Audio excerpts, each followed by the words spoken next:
Welcome to the newest release of Xybion QMS.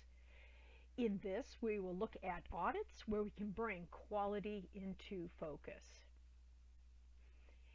With Xybion's QMS, it's a suite of multiple interconnected and embedded modules, including the Audit Management, which works hand in hand with CAPA, Nonconformance Management, Document Management, and the additional modules in the system. With Audit Management, you can continue to conduct, execute, and plan all types of audits, including study-based QA audits, internal QMS and compliance audits, supplier vendor audits, facility audits, process audits, equipment workspace inspections. External auditor findings and follow-ups can also be captured, regulatory assessments from third parties, and risk-based audits. Xybion QMS is exceptionally capable to handle any type of audit because of its configurable version workflows, which include notifications, assignment, and alert escalations, so nothing ever slips through the crack, and they're completely configurable, as well as forms, fields, business rules, so from end to end you can build the process that matches your audits. Within QMS, we have different parts that all work together. There's an audit program module, which serves as an umbrella, it's not mandatory, in which to plan other audits in advance, such as a year's worth of supplier audits. This is where you can plan, determine all the different scope, the people involved, the auditors, the auditees, and you can determine if any of them will have a conflict in working on two audits at the same time. The audit can be done within the audit program or outside of the audit program, and it allows your team to collect documentation prior to the audit, to have different types of opening and closing meetings and communication throughout the audit. It also allows the collection of what we call findings, observations or issues during the finding. That can be done with or without a series of checklists that are easy to create and answer, and of course creating the audit reports.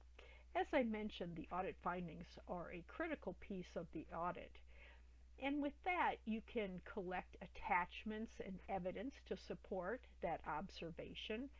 You can have a full classification, the prioritization, the risk value, a category type, because you will want to trend that over time. In addition, you can search the findings not only within the audit, but you can search them across multiple audits to see if there's any trends. You can also remediate those findings or some of the issues you found with the audit through the integrated action and nonconformance modules, which will allow you to have responses and communication with all the stakeholders of the audit, and of course run those end-to-end processes, so that way you have a closed loop system. What's interesting is that, and unique about our system, is that the audit scope itself can be based on all of the information and modules in the system.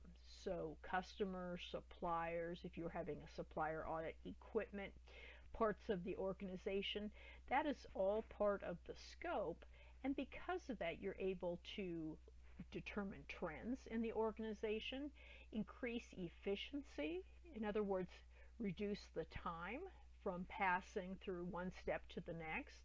You'll be able to have process improvements within your audit because you'll be able to determine how long each part of the audit takes, and that will allow you to have visibility toward your metrics and reach your targets.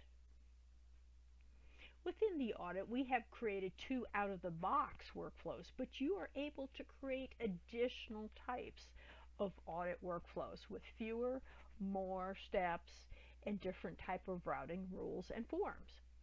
In the two we've included, we have an audit planning step, a step to collect documentation prior to the audit for review, the execution of the audit, of course, then going into the audit report and an audit closure step.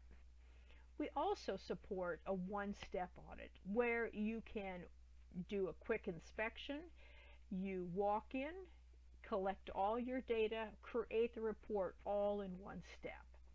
So that can be very handy for inspections or very quick audits. Now with the system, the planning part, of course, is a large piece of that. So within audit, we can start the audits from within that audit dashboard. And from there, it will offer us any of the workflows we are allowed to start. So in this case, I'm going to take that 5-step general audit process. As I log that process, we see there are multiple fields to collect information about that audit, and these fields exist on a form which can be configured. So you can have fewer fields, more fields. The information in the drop-downs are configurable, and you can see there are lots of different types of information you can collect with the audit. And for example, if you had a study-based audit, you might want to collect the study number. Now, a critical piece is that audit planning. So I can break up my audit and give it to multiple auditors, or one auditor can do it all. In which case, then I can determine what that piece of the scope or entire scope is, and here's where I can take my scope or audited element. So an element is just a part of the scope. And as you can see, I can pull over all of the different records and modules in the system. So here I can say I'm going to conduct the scope over a particular department, it could be a region, etc., or a particular site. And I can go back and add additional items too, such as equipment, I could add job roles, etc., etc. This will allow you to trend your audits as you have findings over time. Another critical piece are the questionnaires. So we allow you to configure questionnaires in the administrative interface, and you can have a variety of answer types and use those to support your auditors.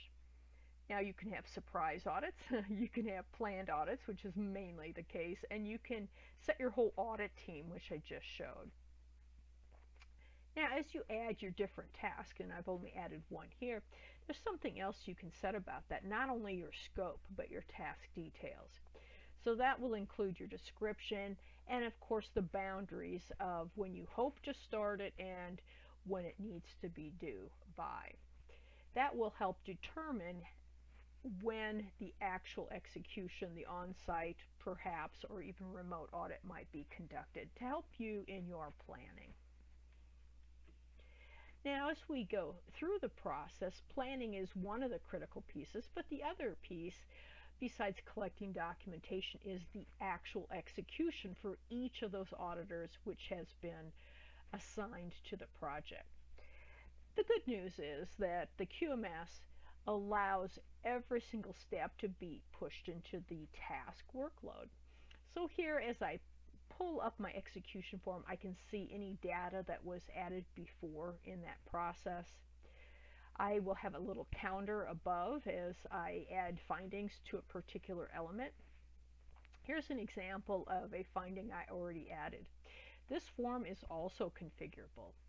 We have added a lot of fields here because it becomes important from a trending and from a remediation purpose to make sure you understand what is really causing the issue of the findings, even so before you get to a corrective action process. Nevertheless, you can launch your corrective actions, a response workflow, or even a non-conformance from those findings. You can also answer your questionnaires. This is just one example of an answer layout, but there are multiple ones. And as you answer those, you can have embedded scoring on those. So these are just a few of the things you can collect during the execution. All of this will be rolled up into a report in a report format that you are able to mention. and create and automatically generate. And those reports could have charts in them, they could be Word reports. We have an out-of-the-box active server page report, but those reports we can drop in custom audit reports for you. Again, so that's way you can have a closed loop from the planning aspect all the way through the correction of any findings and then planning onto the next cycle of your audits.